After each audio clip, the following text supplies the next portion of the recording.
Chest pain வருதுன்னு உடனே பயந்துட்டு ஹார்ட் அட்டாக்னு யோசிச்சுக்கிட்டு இருக்கீங்களா? ஆனால் உங்களுக்கு ஒன்று தெரியுமா, நெக் பெயின் கூட செஸ்ட் பெயினாக மாறும்.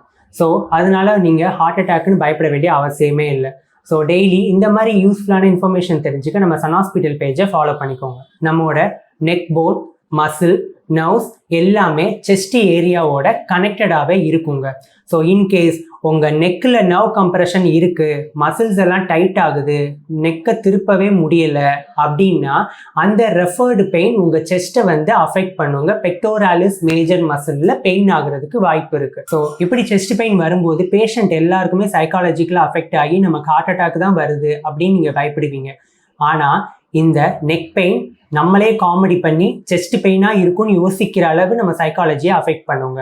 ஸோ ஒரு எக்ஸாம்பிள் நான் சொல்கிறேன். இப்போ சர்வைக்கல் ஸ்பாண்டைலோசிஸ், டிஸ்க் பல்ஜ் ஆகுது, ஹெர்னியேஷன் ஆகுது அப்படின்னா நம்ம நர்வ் கம்ப்ரெஷனால தான் செஸ்ட் ஏரியாவுக்கு பெயின் வந்து ட்ராவல் ஆகுது. ஸோ உங்களுக்கு செஸ்ட் பெயின் கண்டினியூஸாக மந்த்ஸ் கணக்கில் இருக்குது அப்படின்னா நீங்கள் ஒரு டாக்டரை கன்சல்ட் பண்ணி அது ஹார்ட் ப்ராப்ளமாக என்னன்னு டயக்னோஸ் பண்ணிக்கிறது ஒரு நல்ல சான்ஸ் ஆங்க.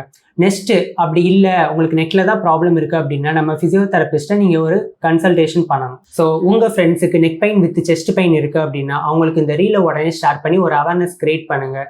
நம்ம ஹாஸ்பிட்டல் வந்து கன்சல்டேஷன் பண்ணி உங்கள் ட்ரீட்மெண்ட்டை ஸ்டார்ட் பண்ணிக்கோங்க.